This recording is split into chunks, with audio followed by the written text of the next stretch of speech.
Bonjour à toutes et bonjour à tous. On se retrouve aujourd'hui pour le journal du Geek Libre. Voilà, après le petit mois de vacances que j'ai passé, ça fait du bien. Voilà. Donc on se retrouve donc avec le journal du Geek Libre. Pour ceux qui connaissent pas et qui sont arrivés dessus au hasard, et ben je vais leur expliquer un petit peu. Donc c'est pour simplement parler un petit peu de ce qui se passe dans le monde du logiciel libre. Voilà, donc logiciel ou alors software ou distribution. Voilà. Et après, évidemment, à la fin, on parle des choses un petit peu plus communes que l'on a l'habitude de voir. Alors avec le sommaire, vous allez comprendre, pour ceux qui ne connaissent pas encore, donc on parle des logiciels, des distributions par la suite et autres. Évidemment, c'est tout le reste. Alors il y a du libre, il y a évidemment autre chose comme Microsoft, Apple et tout dont je parle à chaque fois. Voilà. Donc c'est un petit peu le principe et pour ceux qui connaissent, bah évidemment, ils connaissent un petit peu le déroulement de tout ça. Et on va commencer avec la première partie, les logiciels. C'est parti.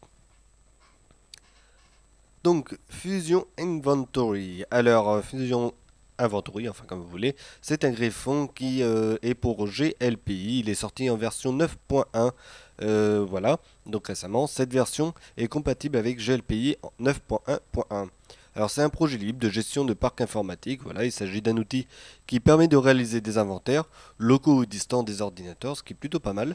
Et ça permet de faire l'inventaire des matériels informatiques, de matériel réseau, des imprimantes si on veut. Voilà. Donc on peut voir un petit peu ce qu'il y a d'installé comme ordinateur.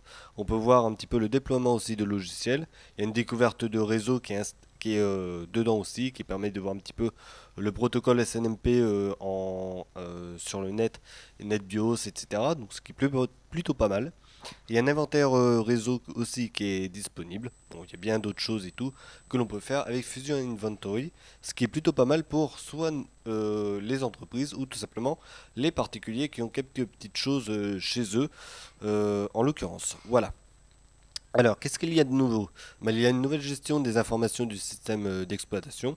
Donc, à savoir, est-ce que c'est une architecture en 32 ou 64 bits? Ce que c'est comme système d'exploitation? Est-ce que c'est du Windows, du Debian, du FreeBSD? Enfin, peu importe, on peut voir plein de choses. Donc, ça, c'est bien aussi. Gestion du système d'exploitation dans les logiciels. Donc, par exemple, on peut avoir un logiciel qui fonctionne sous Windows ou sous Mac. Donc, par exemple, libre Microsoft Office. Il y a deux versions, donc ça c'est plutôt pas mal. On voit un petit peu la différence. Enfin voilà, ils gèrent tout ça, ce logiciel. Et bien voilà, ce qu'il y a de nouveau aussi, c'est qu'ils ont amélioré la sécurité au sein même du software de ce côté-là. Voilà, donc un bon petit truc sympathique. Euh, donc c'est Fusion Inventory. Pour ceux qui ne connaissent pas et ceux qui veulent tester, vous pourrez le retrouver sur le net sans aucun souci de ce côté-là. Allez, on va passer à l'autre, Calliope. Voilà, Calliope, exactement. Donc c'est un assistant vocal personnel, ce qui est plutôt pas mal. Il peut par exemple vous permettre de piloter votre installation domotique à la voix. Donc j'ai vu une vidéo de démonstration qui permettait de le voir en l'occurrence. Donc c'est plutôt pas mal et assez sympa à utiliser. Donc ce projet il est comme très récent, voilà il est en cours de création, il y a bien évidemment les codes qui sont laissés sur internet, donc via le site GitHub, donc on peut récupérer tout ça et on peut bien évidemment améliorer le tout soi-même, ce qui est plutôt pas mal. C'est écrit en Python. Voilà. Donc pour le langage de programmation, le langage du serpent on va dire. Donc le projet il est très récent, voilà, l'installation est testée sur du Debian, du Ubuntu ou du Raspbian. Voilà. Et Calliope est capable donc, enfin c'est comme un cerveau, voilà, dans lequel on trouve des neurones. Donc c'est un peu la philosophie du logiciel. Les neurones sont des modules qui vont permettre d'effectuer toutes sortes de tâches paramétrées. Donc ce qui est bien, on peut les paramétrer soi-même, on en aura qui seront récupérables sur Internet. L'association entre une commande vocale et un neuron se fait par une synapse. Donc par exemple on dit bonjour. Calliope, comme c'était dans la démo, et il va nous répondre bonjour monsieur, et après on n'a plus qu'à faire nos commandes. Voilà, ce qui est plutôt pas mal. Alors sur la vidéo, ils avaient testé sur un petit micro genre Logitech, des choses comme ça. Donc des micros, on va dire, de base. Et ça fonctionnait pas mal. Voilà, on voyait qu'ils pouvaient fermer les volets, commander des ordinateurs qui étaient connectés à distance ou tout simplement se faire un petit pastis s'ils voulaient. Enfin voilà, c'est entre guillemets, faire des préparations comme ils voulaient après, oui, il y a des câbles et tout, c'est en cours de création et tout, mais ça permet de voir un petit peu ce que ça peut donner. Ce qui est plutôt pas mal et ça ressemble un petit peu à ce que veut faire soit Apple avec son Siri, soit Microsoft avec Cortana. Donc en l'occurrence, avoir un bon assistant vocal qui est capable de tout contrôler. Mais la différence, c'est que là, on peut avoir directement le code et on peut directement l'améliorer de notre côté si on est bon programmeur en Python en l'occurrence, et ce qui va permettre aussi d'avoir une bonne panoplie de commandes de disponibles par la suite, et ça permettra vraiment de l'améliorer, ce qui est très bien. Voilà, donc autant vous le dire, je mettrai le lien de la vidéo dans la description, la vidéo de présentation bien évidemment, mais on voit vraiment que c'est assez poussé déjà, et on a l'impression que c'est quasiment comme ce que font les ténors comme Siri ou Cortana sur la commande vocale, ou tout simplement ce que l'on trouve dans les véhicules maintenant. Et ça promet vraiment beaucoup de choses pour le futur, surtout en gratuit. Allez, on va passer au suivant, donc Firefox 50. Voilà, il y a quelques jours, on a pu faire la mise à jour tous vers ce nouveau Firefox. Bon, pour ceux qui ne l'ont pas encore fait, ils vont peut-être pouvoir le faire bientôt. Voilà, ou tout simplement le télécharger s'ils ne l'ont pas. Donc, qu'est-ce qu'il y a de nouveau là-dedans? Donc, Firefox, il propose ses propres emojis. Donc, bon, ça, c'est le système d'exploitation ne l'a pas. Donc, alors, pour Windows, par exemple, c'est Windows 8.0 et en dessous, donc le 7, XP et tout. Et bien évidemment, les systèmes Linux, qui en l'occurrence, n'ont pas d'emoji normalement. Voilà. L'outil de recherche de texte aura une option pour chercher sur les mots entiers de la page au lieu de le chercher sur tout le texte. Voilà. Donc ça permettra de sélectionner une partie pour pouvoir avoir la recherche, qui est pas mal non plus. Un paramètre qui pourra modifier le raccourci CTRL plus Tab. Voilà, ça permettra de parcourir les onglets de manière un petit peu différente par rapport à ce que l'on a l'habitude d'avoir. Donc, on pourra l'avoir dans l'ordre d'utilisation récente au lieu de parcourir par position dans la barre d'onglets. Voilà, donc ça c'est les petits changements qu'il y a dedans. Donc pour ceux qui n'avaient jamais l'habitude de faire Alt Tab, bah voilà, euh, il y a ce petit truc qui permet justement de basculer d'un onglet à l'autre. Protection lors des téléchargements. Voilà, contre un large panel d'exécutables, que ce soit sous Linux, Mac OS ou Windows. Voilà. Le contrôle Alt plus R permet d'activer le mode lecture depuis n'importe quelle page compatible. Voilà. Enfin, quand je dis compatible, c'est par rapport au module de lecture seul. Voilà. Alors, je crois que j'ai fait le tour. Non, il y a les failles de sécurité qui ont été corrigées aussi, ce qui est pas mal. La console web, elle a été revue aussi. Donc, beaucoup d'outils qui ont été remis à jour, des choses comme ça. Donc, ça, c'est très bien. Pour les utilisateurs, donc c'est disponible sur Windows. Alors, pour les 32 bits de XP Service Pack 2 jusqu'à maintenant Windows 10 en service en 32 bits. Pour les 64 bits en Windows, c'est Windows 7 minimum. Windows Vista en 64 bits n'est plus pris en compte. Pour Mac en 32 ou 64 bits, il faut avoir obligatoirement OS X 10.9, donc Mavericks, une version qui est quand même assez récente, on va dire, de Mac, qui a 4 ans, je crois, si ma mémoire est bonne. Donc pas si vieille que ça. Et sous Linux, bah, ça prend à peu près tout, tant que c'est en 32 ou 64 bits. Il suffit d'avoir la bonne architecture, on pourra l'installer par la suite. Alors souvent sur Linux, si on prend des genre Ubuntu, des choses comme ça, on l'a directement et on peut le télécharger via le magasin d'applications. Ce qui est bien aussi. Allez, on va passer aux distributions. Donc on va passer avec Alt Linux 8.1. Donc je vais faire par rapport à d'habitude, je vais faire un peu plus court, je vais vraiment vous dire les principales choses qui ont été faites. Donc en l'occurrence, souvent des mises à jour. Donc là, on va voir un petit peu pour Alt Linux en 8.1. Donc il fonctionne avec Mate et KDE pour les bureaux. Le Linux kernel c'est 4.4.2.34, voilà voilà. Et évidemment les logiciels, ils ont été mis à jour, voilà, vers les derniers sorties en l'occurrence, ce qui est plutôt pas mal. Fedora qui est passé en Fedora en version 25 avec GNOME qui est en 3.22, voilà quasiment la dernière version. Il y a une amélioration pour la prise en charge du MP3 qui a été faite. Autrement dit, on va dire une mise à jour logicielle de sécurité. Évidemment, les bugs ont été enlevés au maximum. Zorin OS en version 12. Alors lui est très connu pour ceux qui sortent de Windows et qui veulent passer Linux, voilà, c'est vraiment une version qui s'apparente à Windows et c'est fait pour de toute façon. Donc il y a une refonte du design interne, donc là on peut voir que ça ressemble à Windows 10.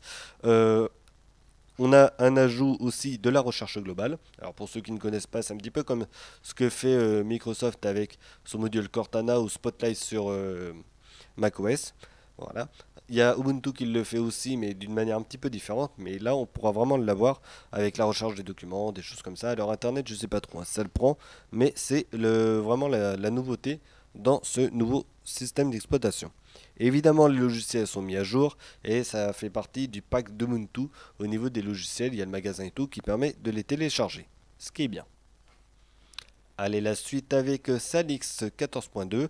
Alors là, c'est sur XFCE. Il est basé sur Slackware en 14.2. Alors là, c'est vraiment une mise à jour logicielle, hein, principalement, qui a été faite, avec quelques ajouts de programmes internes. Il n'y en a pas énormément, mais c'est surtout ça. C'était vraiment pour mettre à jour le tout et proposer un système à jour au niveau des logiciels. Donc c'est vraiment fait que pour ça. Allez, on passe à la suite avec Gecko Linux en 999.161.031.0 Rolling. Ça, c'est du titre. Voilà, ça c'est pas mal. Alors, autrement, hormis ça, c'est basé sur OpenSUSE. Il est bien évidemment mis à jour avec les logiciels qui sont mis à jour et c'est une version stable qui est présentée ici. Alors, il fonctionne avec la plupart des bureaux GNU. Donc, on va dire évidemment Cinnamon, Mate Desktop, GNOME, etc., KDE et tout, tout est pris en compte principalement. Après, les bureaux un petit peu moins connus comme AOSM ou des choses comme ça, je ne sais pas si ça fonctionne là-dessus, ça n'a pas été trop dit, mais la plupart des bureaux fonctionnent.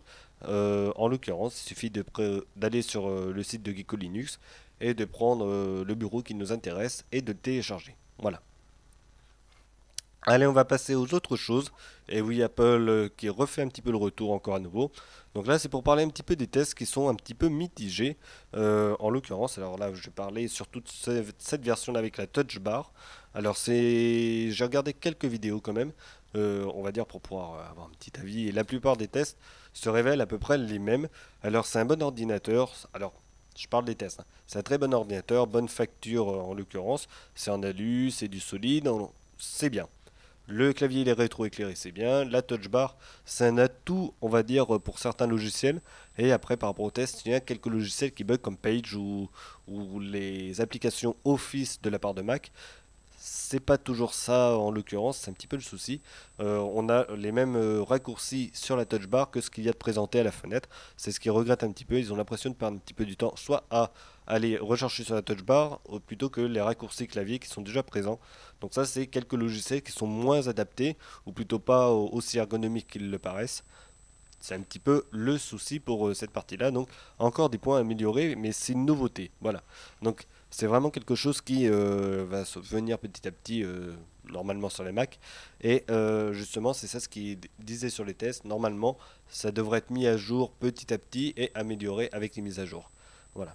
On a le Touch ID qui est pas mal d'après les tests, rapide et tout, et surtout qui permet d'être beaucoup plus rapide pour allumer son ordi.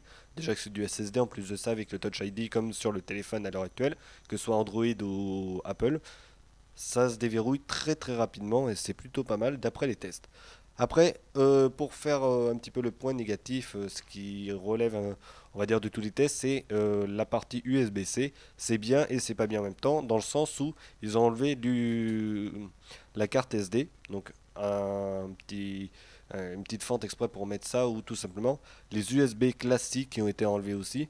Et c'est vraiment ce qui fait rager un petit peu les photographes, les testeurs, ou voilà. C'est vraiment le fait qu'il y ait aucune option autre que l'USB-C, qu'il n'y ait pas d'USB classique. Et en plus de ça, qu'ils aient enlevé la carte SD, donc c'est vraiment ce qui fait le point faible de cet ordi. Et ensuite, pour terminer, le prix qui est extrêmement élevé, en l'occurrence pour cette machine, on va sur du 2000 euros, voire 4000 si on monte vers le haut de gamme. Donc c'est pour ça que vraiment les tests sont mitigés par rapport à la gamme de prix et ce que propose l'ordinateur. Très bien comme ordinateur, trop avant-gardiste par rapport au matériel actuel qui ne propose pas de USB-C. Et hormis ça, de très bonnes factures, mais le prix est extrêmement élevé, c'est ce qui va peut-être rebooter pas mal de personnes. Voilà en global ce qu'il y a sur les tests. Donc pas une excellente nouvelle pour Apple encore une fois. Donc à voir par la suite ce que ça va donner. On va continuer avec, alors là, le Raspberry qui permettrait de jouer à la NES. Parce que là actuellement il y a une petite vague là avec la NES Mini. Enfin je sais plus comment ils ont appelé ça exactement. Mais ça permet de faire du rétro gaming. C'est en train d'arriver petit à petit. C'est assez cher encore. Et là c'est vraiment proposé une alternative vraiment pas chère pour 50 $ environ. Voilà, alors ils étaient en livre hein, sur le site internet que j'ai trouvé, mais c'est un petit équivalent entre 30 et 50 $. On peut avoir notre boîtier pour pouvoir jouer à la NES. Donc, il suffit alors pour ça d'avoir un Raspberry Pi 3 en modèle B qui est à peu près à 30 $. Le Raspberry Pi 3 case, donc la caisse que vous pouvez voir en plastique là sur la photo, 5 $ environ. Une micro SD, donc environ 32 Go pour pouvoir installer le système plus ses jeux. Qu'est-ce qu'il y a d'autre? Évidemment le module d'alimentation qui va avec le Raspberry Pi 3. Le câble HD, ça c'est ce qu'il faut. Après il faut aussi éventuellement un gamepad de type NES ou un contrôleur de type manette de jeu vidéo que l'on peut brancher en USB évidemment. Voilà. Alors qu'est-ce qu'il faut aussi d'autre? L'OS, alors c'est RetroPie E. Alors RETROPIE, voilà comment ça s'écrit, que l'on peut retrouver sur internet, on le télécharge, et une fois que c'est fait, on peut l'installer sur la carte SD. Donc il y a plusieurs manières de le faire suivant l'OS sur lequel on est. Donc sur Linux c'est pas pareil que sur macOS, et c'est pas pareil non plus que sur du Windows. Donc il faut l'installer au préalable sur la carte SD en externe avec son ordinateur. Alors c'est une micro SD en plus, il faut des adaptateurs. Ensuite il faut récupérer les émulateurs, donc c'est dit comme une ROM, donc une ROM de Super NES, de PS1, etc. Et bien évidemment, il faudra l'installer une fois fait dans le système. Et ensuite, pour finir, il faut évidemment récupérer les jeux. Alors c'est là que ça devient un petit peu moins légal si vous n'avez pas les jeux chez vous, que vous ne les avez pas achetés. Là, ça ne deviendra pas légal du tout.